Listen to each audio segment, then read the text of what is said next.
This is ACOFAE.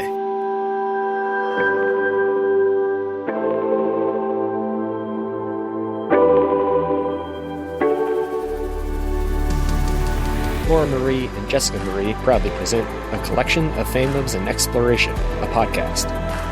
Fair warning, everything the hosts say is explicit, full of spoilers and adult content, and shall not be used against them. They have opinions. Let's try not to drag anyone for expressing themselves and just have fun for an hour. We all deserve it. This episode is spoiler-free, but there are mentions of the Baby Dragon series, along with Gilmore Girls, Heart of Dixie, and How to Train Your Dragon. For full list, please see show notes.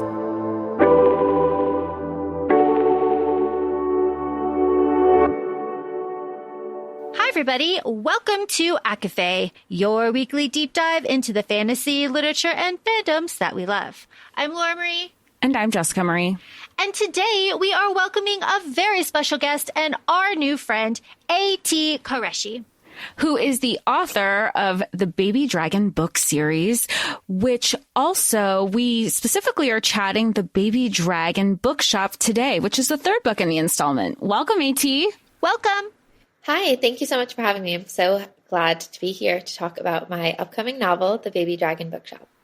And we are so excited to have you. This is very special. Now, for context, we are recording during winter storm that is kind of crossing the U.S. right now. So we are conscious of time and weather. And this is just so kind of perfect because the Baby Dragon Bookshop, which I have in my hands, is set in the wintertime. And I cannot tell you how wonderful it was to be reading through this and be like, oh my gosh, mid-January.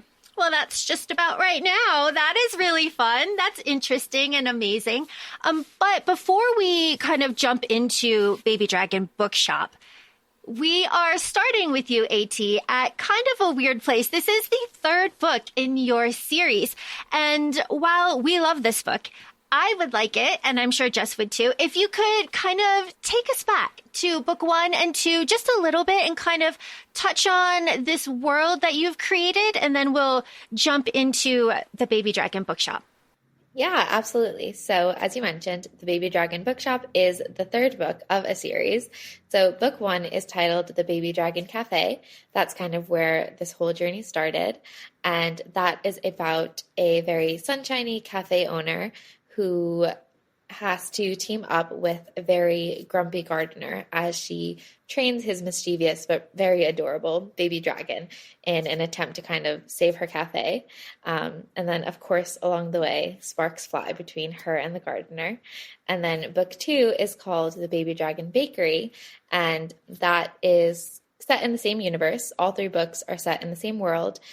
They follow kind of characters that you meet in the other books, which I think is really fun. They're really interconnected, but you don't have to have read one to understand the other. You can read them in whichever order you like. So book 2, The Baby Dragon Bakery, is a kind of childhood friends to lovers story. So it follows a magical vet in training as she's kind of fighting against these feelings that she has for her childhood best friend, who is a baker, because she thinks that he doesn't feel the same way, only to kind of jump into his POV and see that he does feel the same way. So it's kind of a lot of miscommunication and mutual pining, and it was really fun to write. And then now with book 3, The Baby Dragon Bookshop, we have a kind of enemies / rivals to lovers situation with these 2 business owners who are vying for the same investment to, improve their businesses. And they have a bit of a complicated history between them. So, of course, also another love story.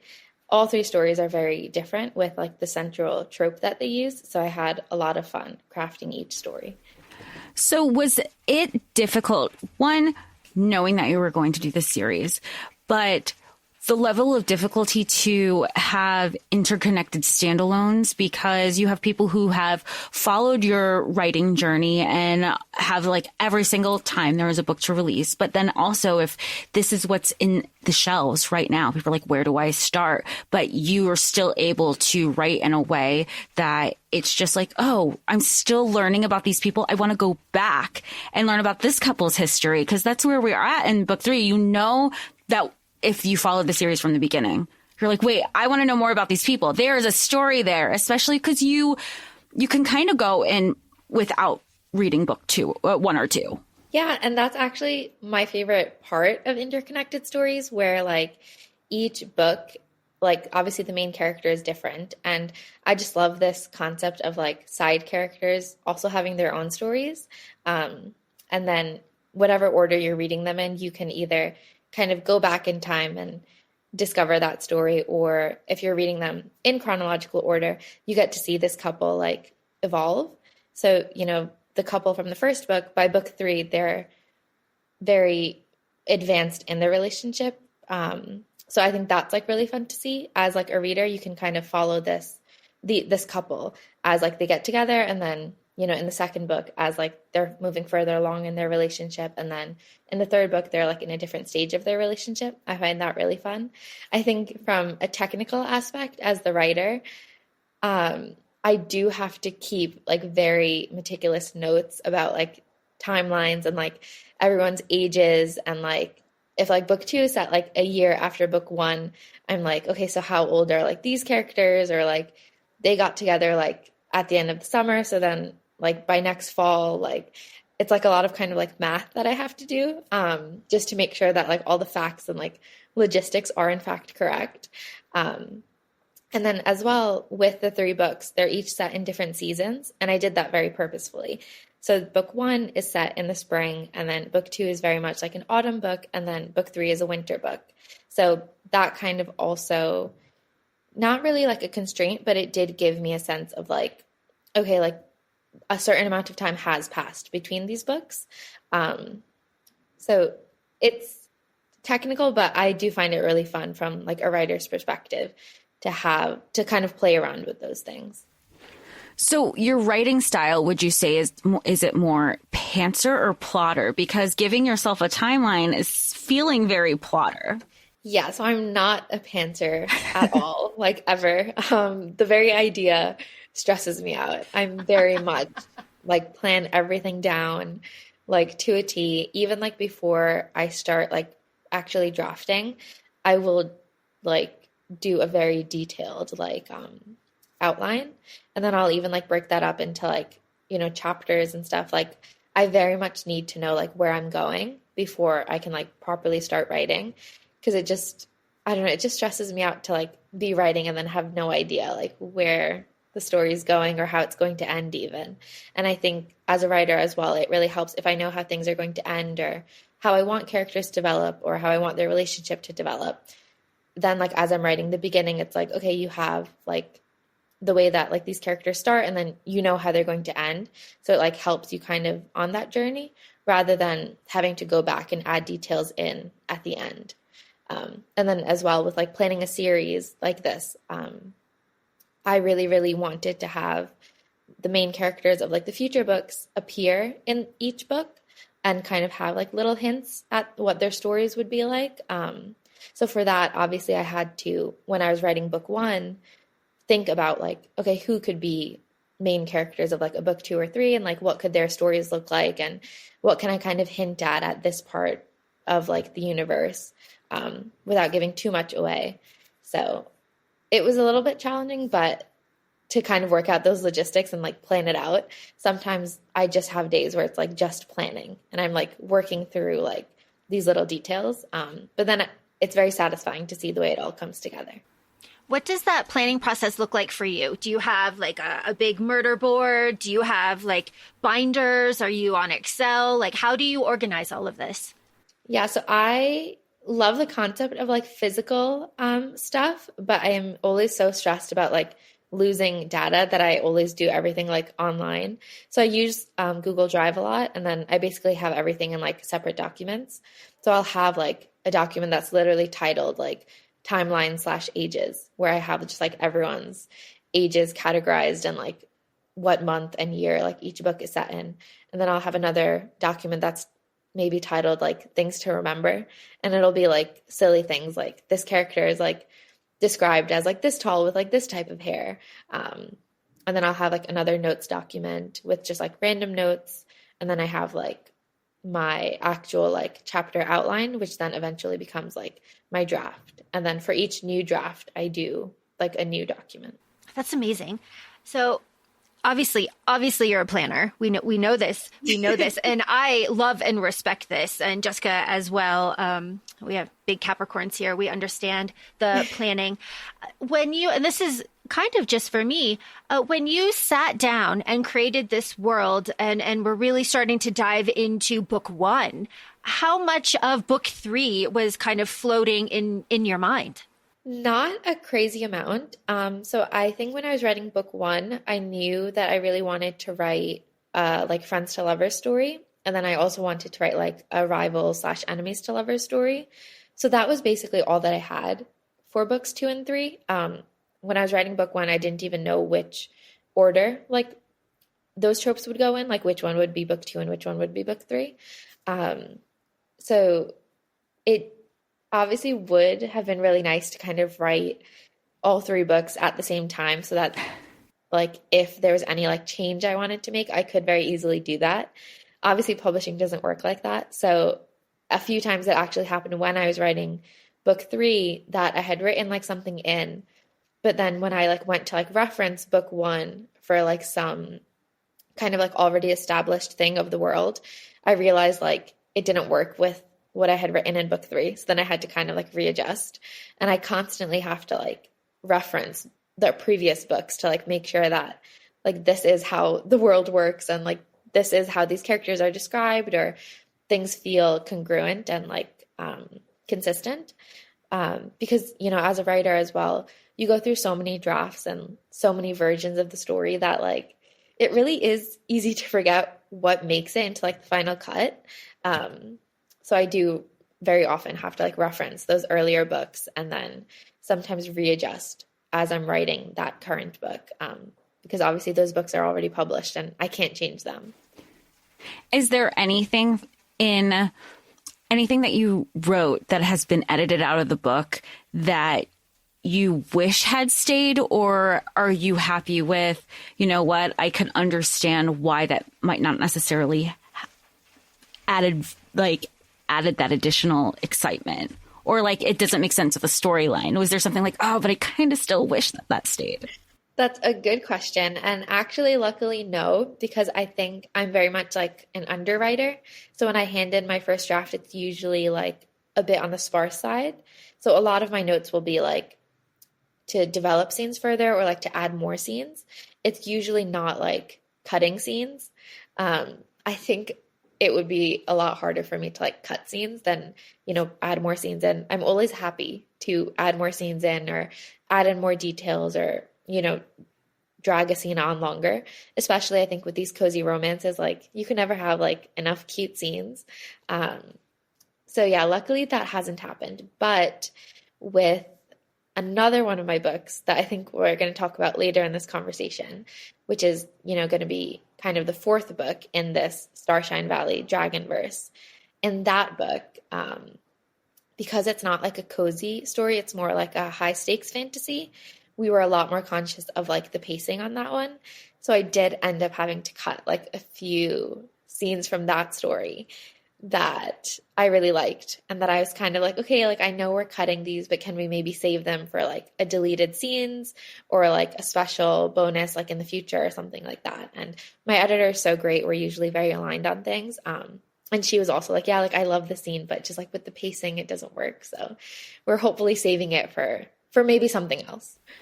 But how exciting that you are like, wait, you want me to give you more? Because I feel like that the harder part is to what you said when we, you know, with book 4, you're like, but it all feels relevant when you're writing everything out. So you're like, okay, you want me to extend it? Got it. I know how to extend a cute, cozy scene, or a scene that's going to just like add the additional like giggling, because we are the spectator of the relationship that's being developed. So you're like, we know it's a happily ever after. We know what the end result, but we're so excited about the journey, because let me tell you, the whole reason, I mean, we know Emmy is the eldest sister, the eldest daughter, the commitment and the responsibility that comes with that title. Are you an eldest daughter?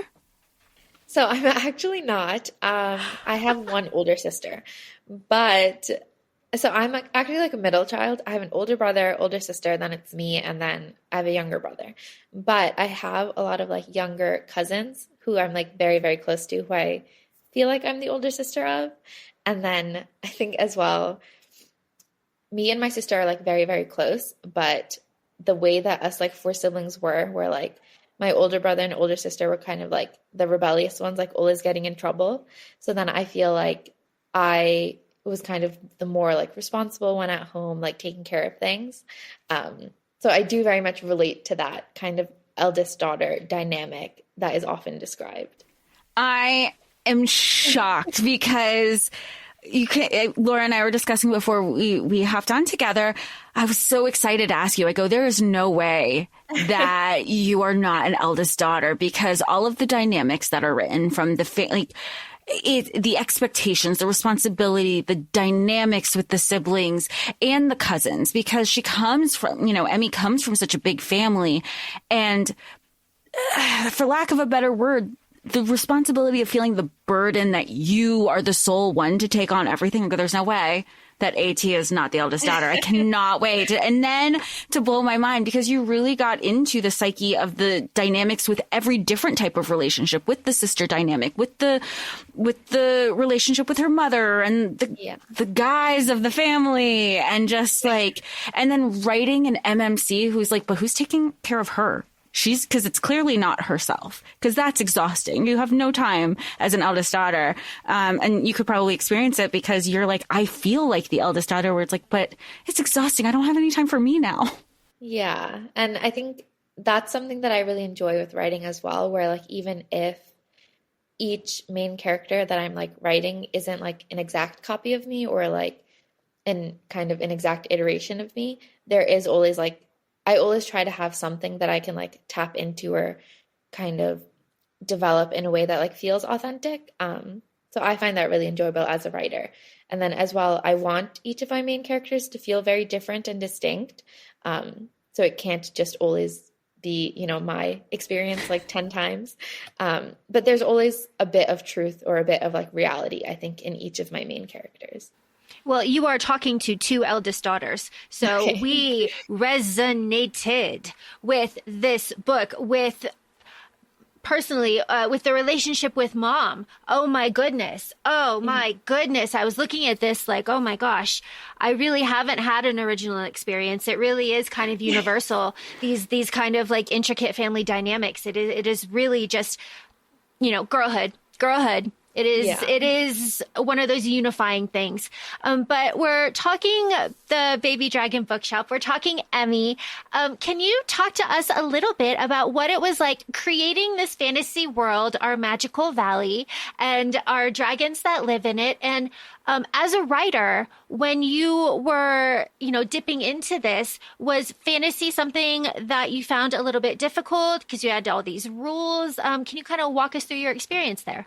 Yeah, so I love fantasy. I think since I was like an early reader, fantasy was always like the types of stories that I was drawn to. I just loved the escapism and like the magic and all of that. So I think as a writer as well, I'm very drawn to that and like those ideas.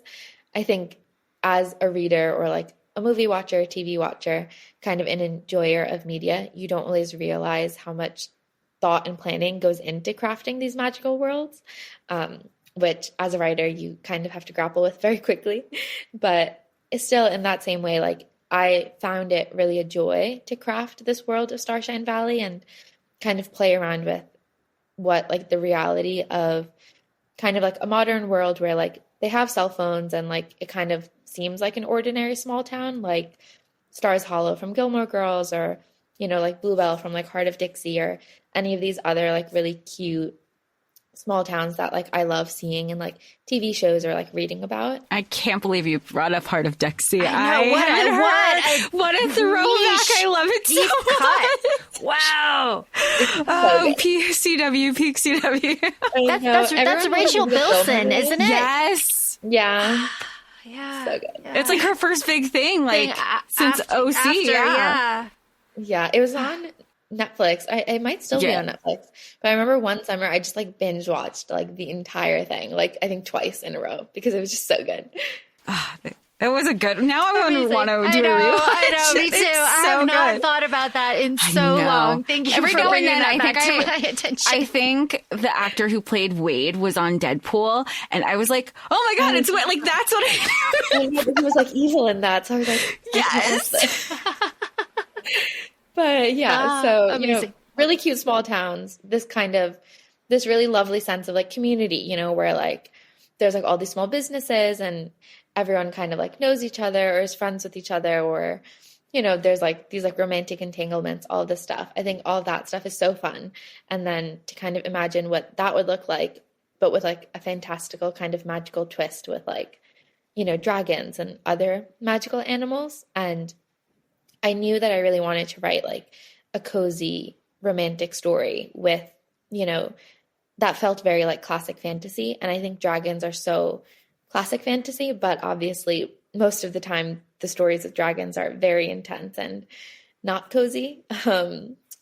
So that was why I thought it'd be really nice to have these stories center on like baby dragons because, you know, they're very like mischievous, very cute. I think a huge part of my inspiration was, you know, like Disney princess movies, the animal like sidekick, like Pascal from like Tangled, or, you know, like Mushu and like Mulan, and, you know, all these. I think it's a very like iconic just like part of these Disney princess movies, and they provide like such comedy and they're always so cute. So I wanted my baby dragons to be like that. I think another large inspiration was like Stitch from Lilo and Stitch. And I think as well, like the How to Train Your Dragon movies are so good. And those movies as well, like they deal with dragons, but they don't feel very...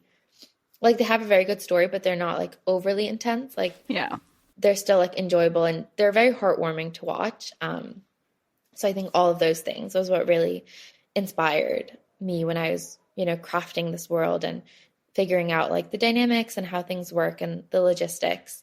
I think as well, though, I am a very technical person. So even in the beginning of the first book, The Baby Dragon Cafe, there is, you know, this scene where a baby dragon accidentally lights, you know, the espresso machine like on fire. But then the owner kind of just gives the like cafe shop owner like his insurance card. So I was like, you know, like just like little details like that. I was like, if, you know, there's a world where people have these, you know, pets that can be dangerous and cause damage, it would make sense if there was like, you know, special like magical insurance for them. Just like little things like that. I had a lot of fun with creating like in the universe. Well, and the businesses too, because we have a lot of businesses. We have a cafe, we have a bookshop, we have a bakery, and we have coffee shops. We have so much going on.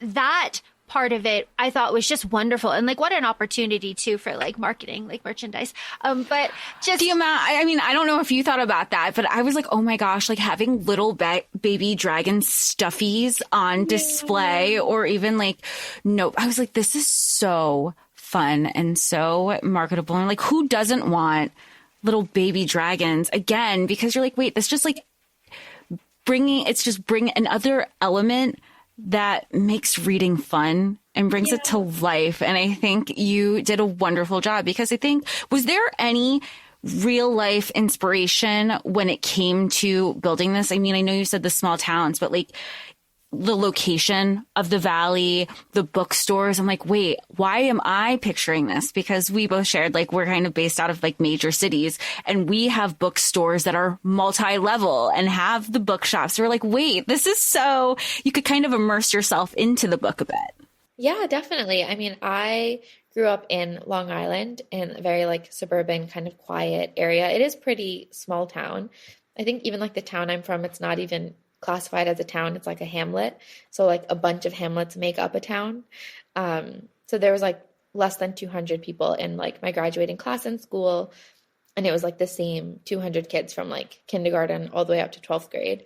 But I love like the small town kind of charm in these like Long Island towns, and even, you know, throughout the Northeast. And then like upstate New York has so much natural beauty with like the mountains and like the lakes and all of that. So I really wanted to just pull from these real life elements that I've enjoyed and I've grown up around. And I love traveling as well. So I think that's always inspiring me. And when I'm like crafting a story or crafting like the backdrop of a story, I kind of just want to pull from all of like my favorite parts of real life or some really like lovely memories and just like pull from all the best bits of life when I'm making this story. Do you love coffee? I do. I'm very much a coffee and a tea fanatic. So I love cafes. I love bakeries. I love bookshops. I very much love just all of that stuff. So did you do any sort of like coffee research when you were sitting down to kind of pen this out? Be like, oh, we've got to get the coffee beans, so we have to roast them. Like, what is that going to look like? Because you're very specific with two cracks on the beans. Yeah. So I didn't go that far because actually, so I say I love coffee, but maybe some people will think I'm like a fake coffee lover because I mainly drink like lattes or like cappuccinos.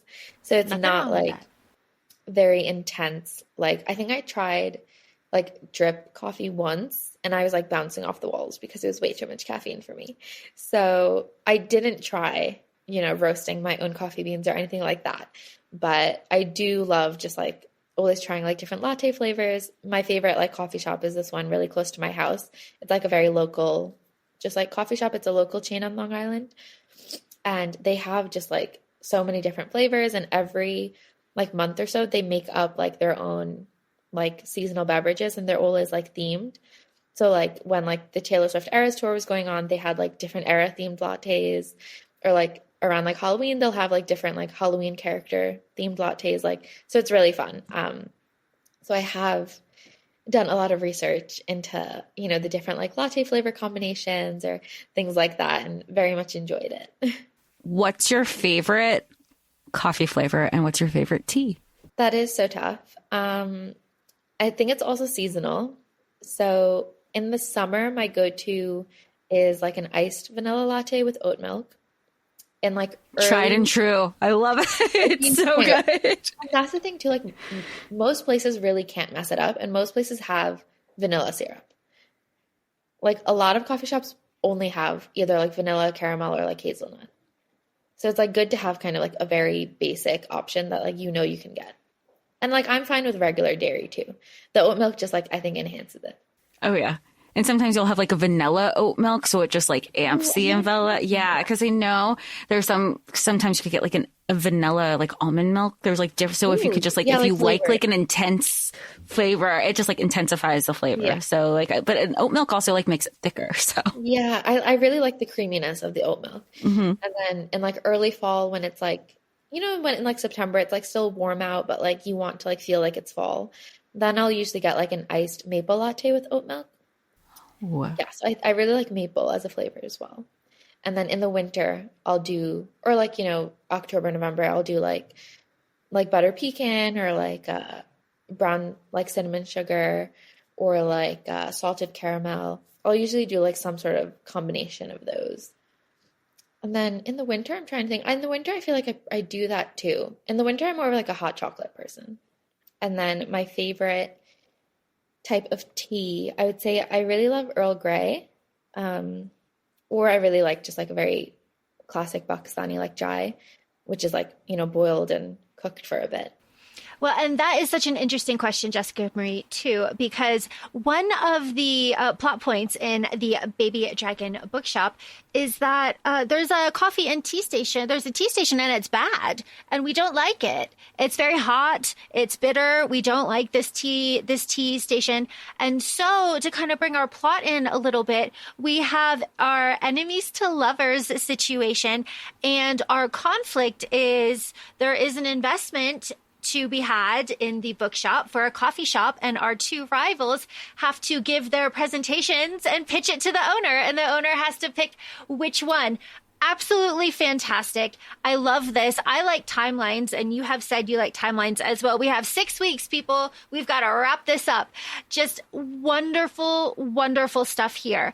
And I have to say, I really love the loyalty that our big sister Emmy has to her little sister, because there is a point in the book where our little sister goes, I'm married.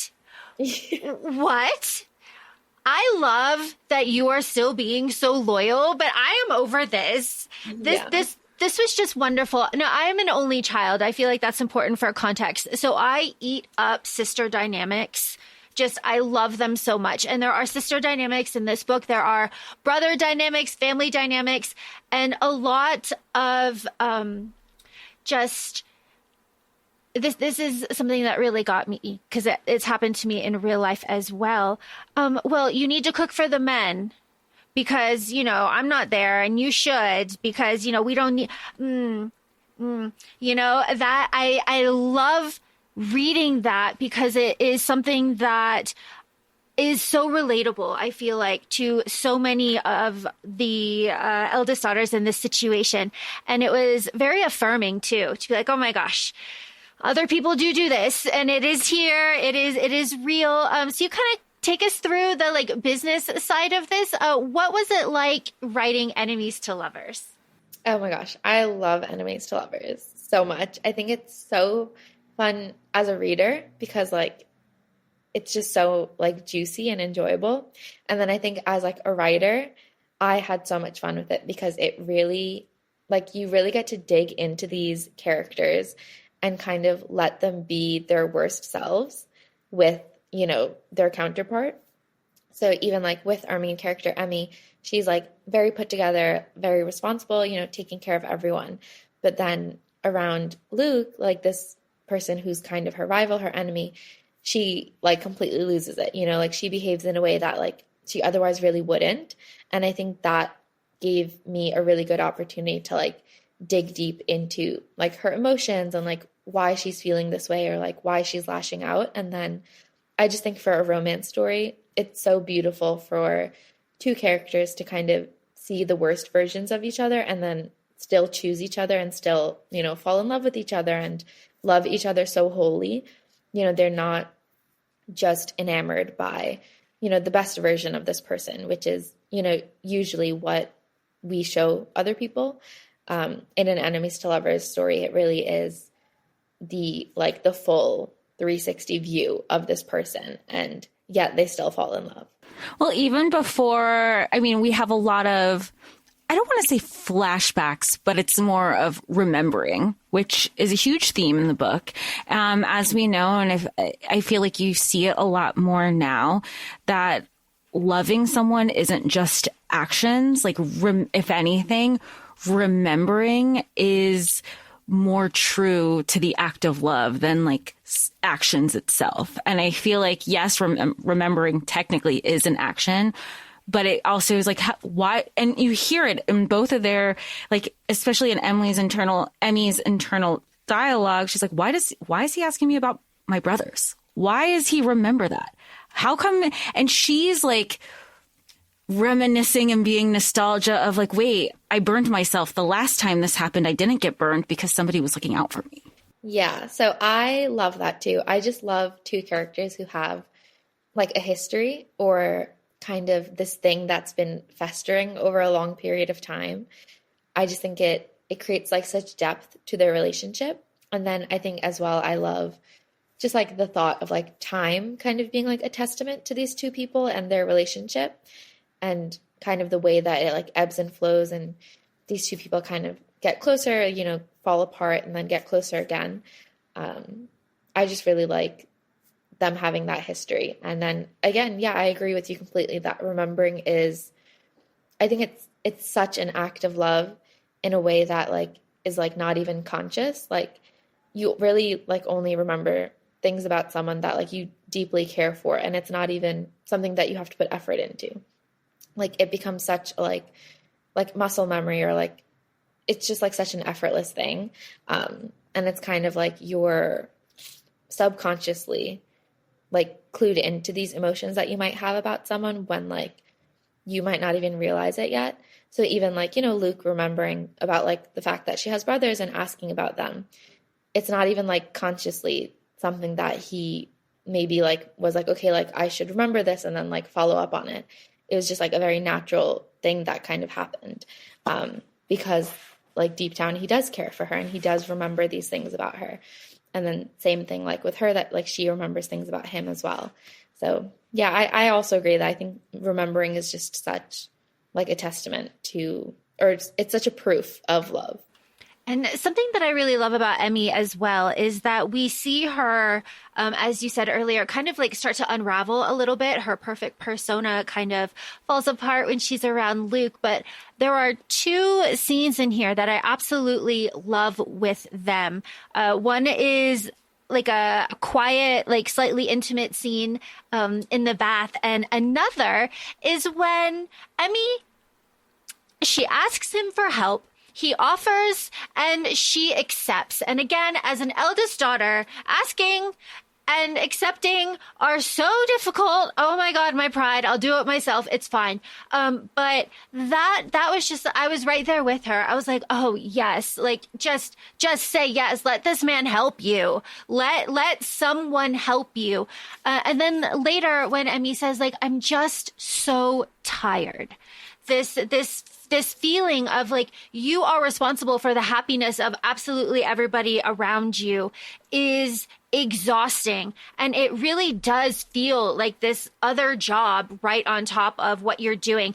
And I really resonated with this very specific part of the book where parents are just going to talk to us no matter what time of the day it is, what day of the week it is. It doesn't matter if it's in the middle of the workday. We got to answer that phone. Why aren't you available for them at all times? When meanwhile, your entire life, it's always been like, you need to focus on work. You need to focus on school. And then when you do all the things that you followed the formula they gave you, well, what do you mean you have other priorities that we literally raised you to have? Yeah, no, those things were very purposefully put in there as things that, you know, like I've experienced or people that I know have experienced. And I always like including things like that in my stories because I think it adds, you know, these relatable moments for readers and adds this reality to these characters and, you know, makes them feel like, you know, like this is, you know, just another one of my friends telling me about like this difficult day that she had or this, you know, frustrating thing that her mom said or something like that. Can you explain to us and everyone listening the difference between a dragon and a chimera? Okay, good question. So chimeras are a bit of like an amalgamation of a few animals. They're both kind of prominently featured in fantasy stories. I think dragons definitely get a lot more spotlight. So in the story, chimeras, their flames aren't as intense as dragon flame. So that's one difference. And then another difference is that chimeras are smaller than dragons. So they can only carry one person at a time, whereas dragons can carry a lot more weight.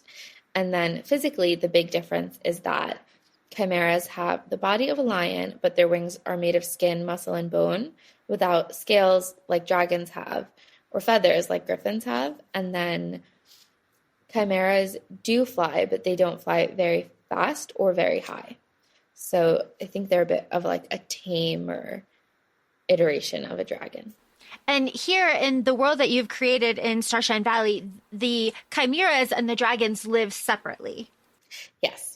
So in Starshine Valley is kind of the name of this small town / this valley area. And then it's split into hamlets. So there's like a different area for each of the animals. And that's kind of very purposefully based off of like geographics. So chimeras, they really enjoy the water, which is why chimeras and chimera owners live, you know, in the area of the valley that's by the lake. And then the dragons really like the hills. So then that's why dragons and their owners kind of live in that area of Starshine Valley. That doesn't mean that it's like very strictly separate and like that the different animal owners don't like intermix or mingle. It's kind of just like those communities are where, you know, it's what's familiar to them. That's where they're comfortable. Oh, I love it.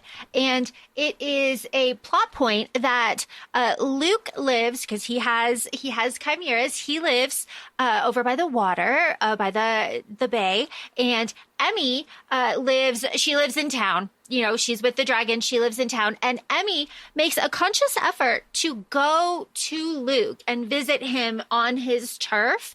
And it is there that we meet a nefarious character that may or may not have implications for the next book that is related to this series. But before we get there, I do want to say that I really did enjoy the fact that Emmy like left her comfort zone and like went to Luke and was very active over there, and they would have their dates over there, and he was very excited to show her all his like family places and all his like favorite hot chocolate spots.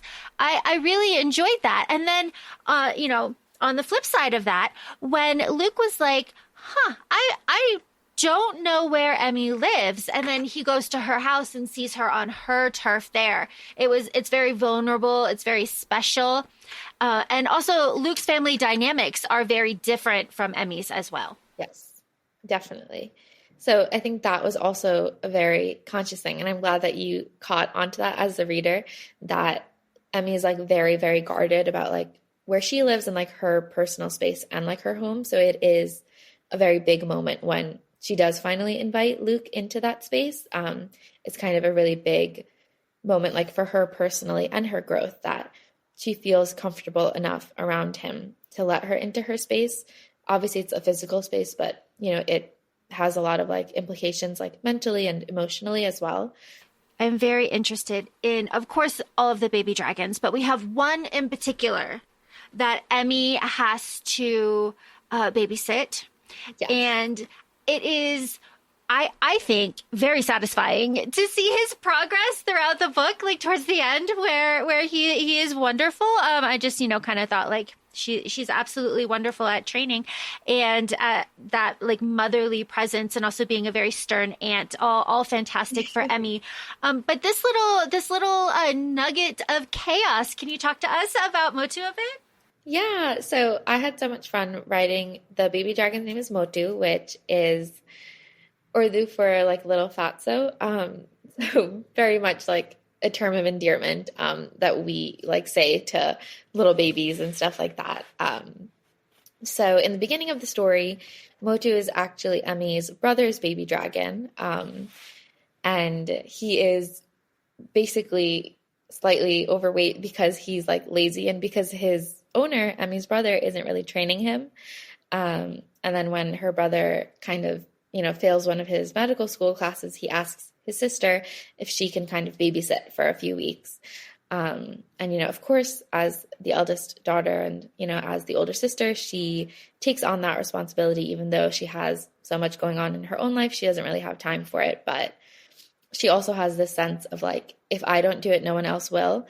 And she cares so fiercely for, you know, the people and the dragons in her life that she doesn't want anything to go wrong or anything, you know, to hurt them or anything like that.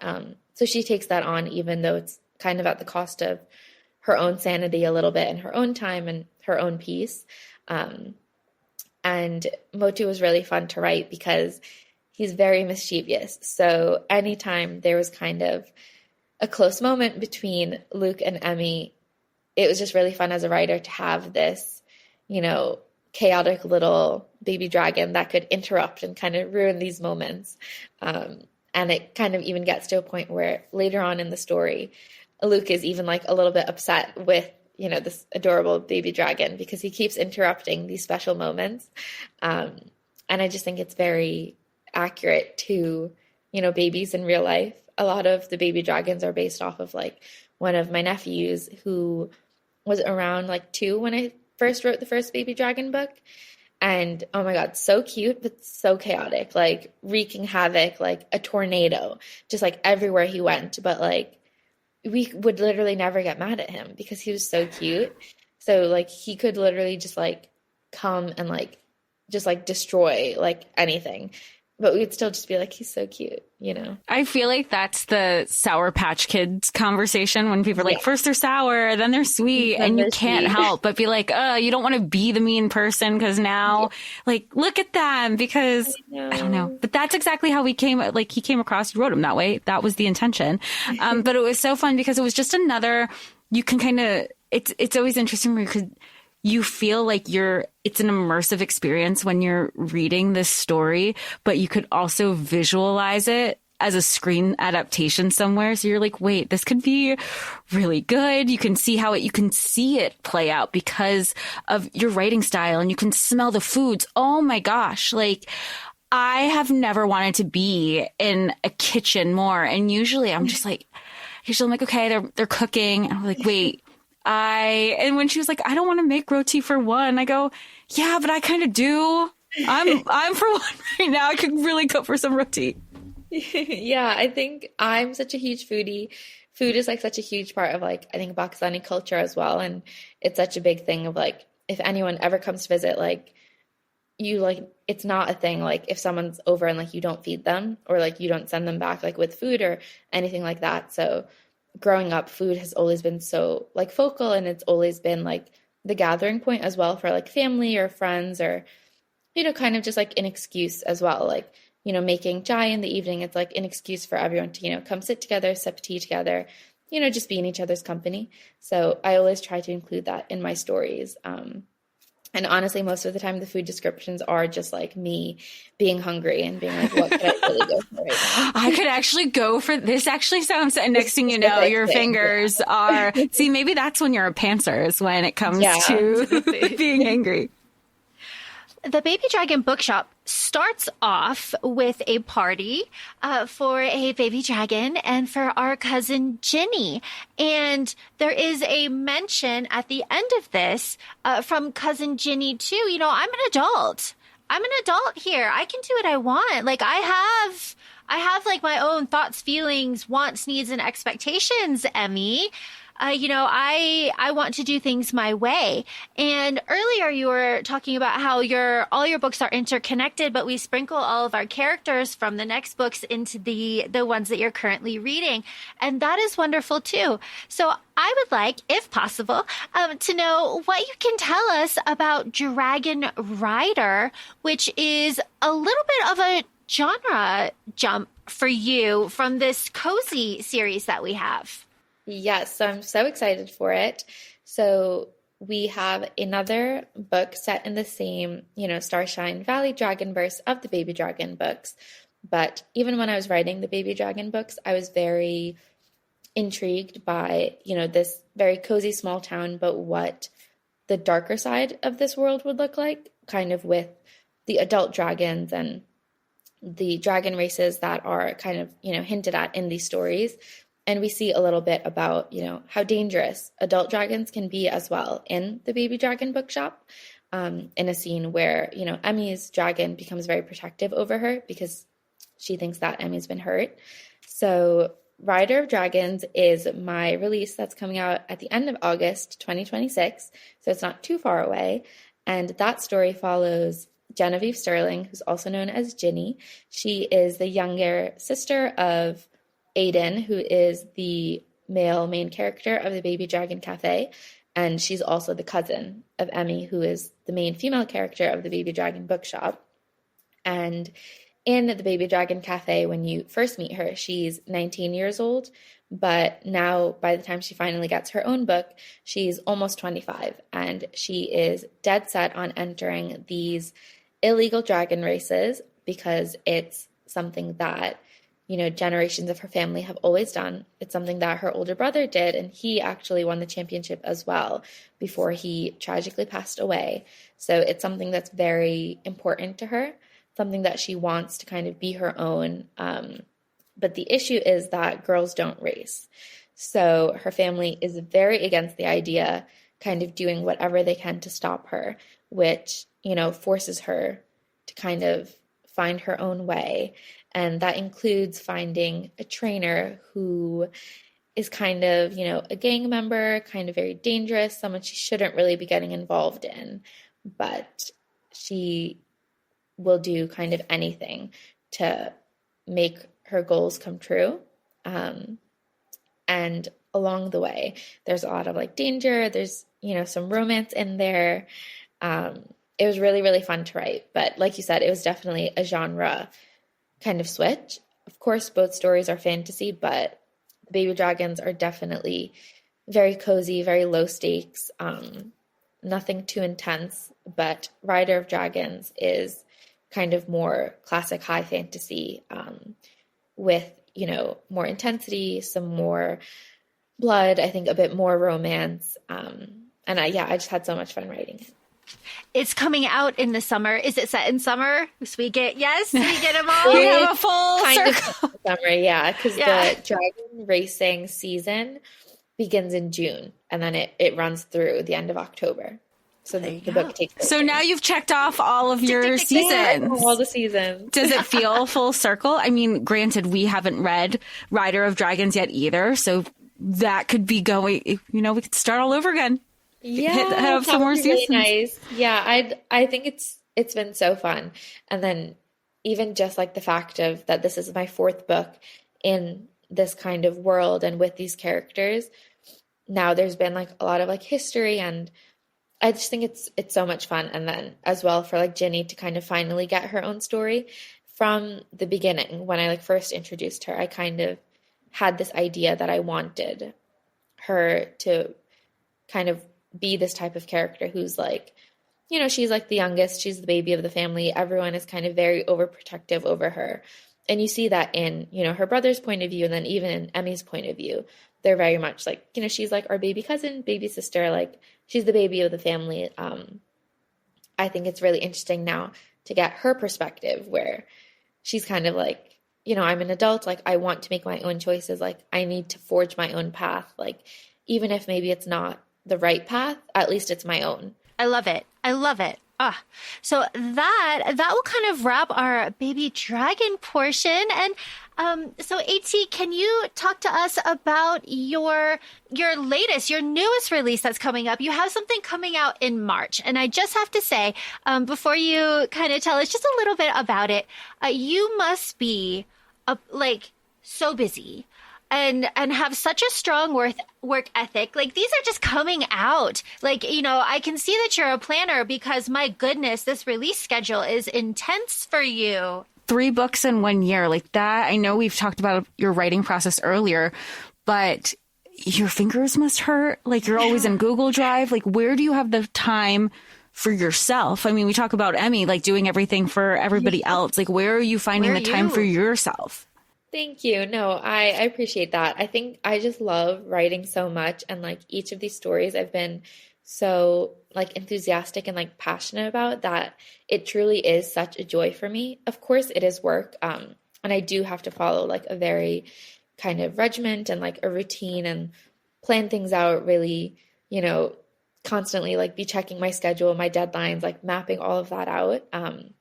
But like I love doing it since I was a kid. Like this has always been my dream to be like a full-time author. And then as well, I am a full-time author. So this is kind of my main thing that I get to focus on, which I'm so lucky, you know, to be able to do that. I know a lot of writers, you know, they still have to have like another full-time job, and then this is kind of like their evening job.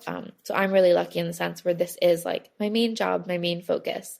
But yeah, since I was like a kid, like I like literally dreamed of being a full-time writer, like having books and, you know, writing series and, you know, releasing books and going on tour and having events and, you know, doing podcasts like this, getting to talk about my books.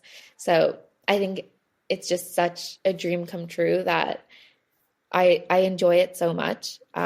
Obviously it is work. Some days it is very frustrating, very difficult, but overall I just love it so much. And I think that definitely makes it easier to get that work done.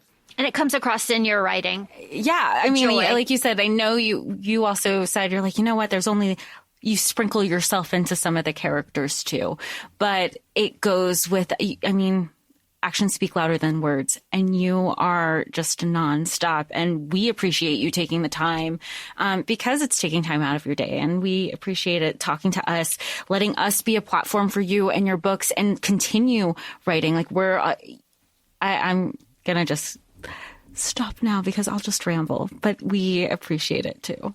Thank you. So AT, can you please tell everybody what you're doing, where everybody can find you on socials, your release schedule, if you have any events coming up, where everyone can find you, all that kind of stuff. Please promote yourself. Thank you. So my next release, like you mentioned, is my book that's coming out in March. That is called A Witch's Guide to Love and Deception. So that's also actually the second book of like an interconnected series. The first book, A Witch's Guide to Love and Poison, came out last March. And that is a young adult cozy romantasy series.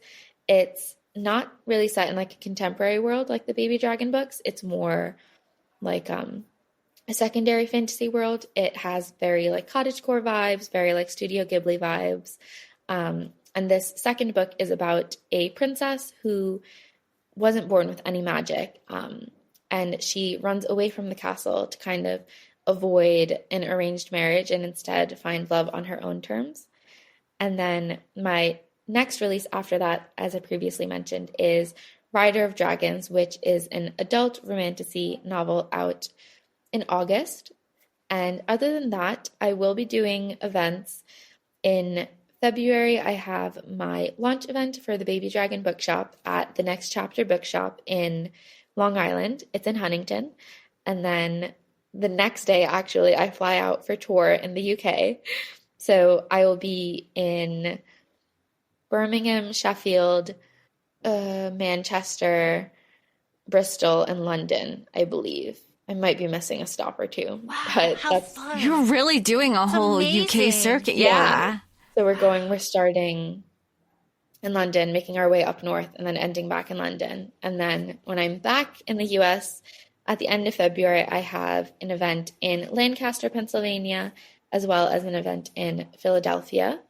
And then in March, I will be in DC for AwesomeCon. And then I believe that's it for a little bit. And then I think I'll have some more events in the summer. Oh, that's so wonderful. Congratulations. Thank you. Thank you. Oh, and you can find me at my website, which is amnaqureshi.com. And all of my social medias are linked there, but I'm on Instagram the most. My handle is amna_Qureshi. And then on X, it's amnaqureshi_. And on TikTok, it is also amnaqureshi_. Wonderful. And we will have those in our show notes as well so that everybody has them. And thank you again for taking the time. This has been wonderful. And I hope that you feel like this too, but please feel free to come back anytime you want to talk about any book that you want, to talk about anything in the world that you want. If you just want a platform to get on here and talk, you are more than welcome. We adore you. And this has been a wonderful experience. Thank you so much. Thank you so much. And honestly, like, I appreciate it so much. Like the insightful questions you guys asked and like your comments and everything. It was such a joy to talk with both of you today. So I really appreciate you guys having me and, taking the time out to interview me. Of course. We're a platform for you. We're a platform for the community. And we're so glad that we can just be able to chat and hang out because there's so many different stories and so many stories to tell in general.